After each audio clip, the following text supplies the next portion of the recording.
I think when we're talking to people who believe in alternative realities of any kind, be it sort of conspiracy theories or something that they're really, really, really, really sure about, spiritually, that there's no evidence for, whatever, what's really important is to try to understand where they're coming from, I think.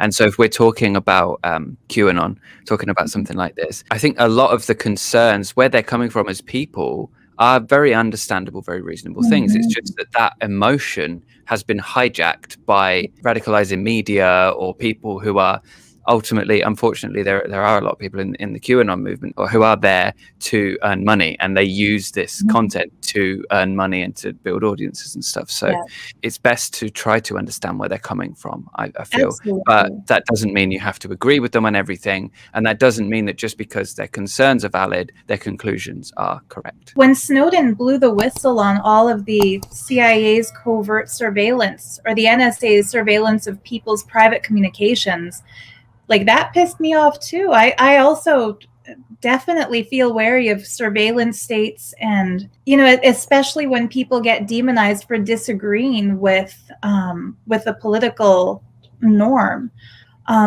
Very recently, there was a young woman in India arrested and thrown into prison because she tweeted something about farmers' rights because the land is getting destroyed by big business. And she was called a terrorist for tweeting something against, I think it was to do with the fossil fuels taking over and encroaching on farmland. The fact that Twitter had cooperated with whatever Indian government organization was after environmentalists, who they called environmental terrorists, that's a huge danger. But in my opinion, that's a real life danger and a threat. It's not a conspiracy theory threat. That's the priority that we should be looking at here, instead of inventing phobias and fears based on what they might be doing. Looking at what different corrupt politicians actually are doing and rebelling against that, voting in better people.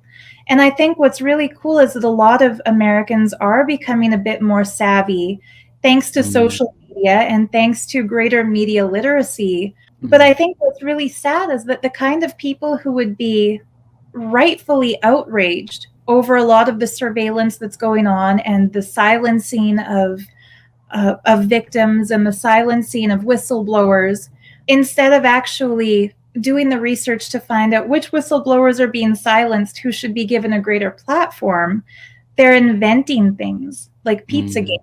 And then running behind it and constantly jumping to the next false conclusion.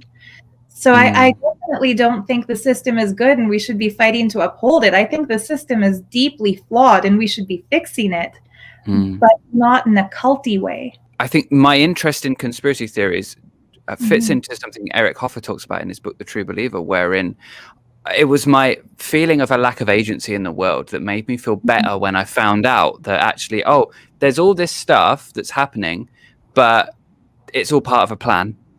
And I know I'm on the winning side, and all I have to do is know, and in the case of QAnon, post.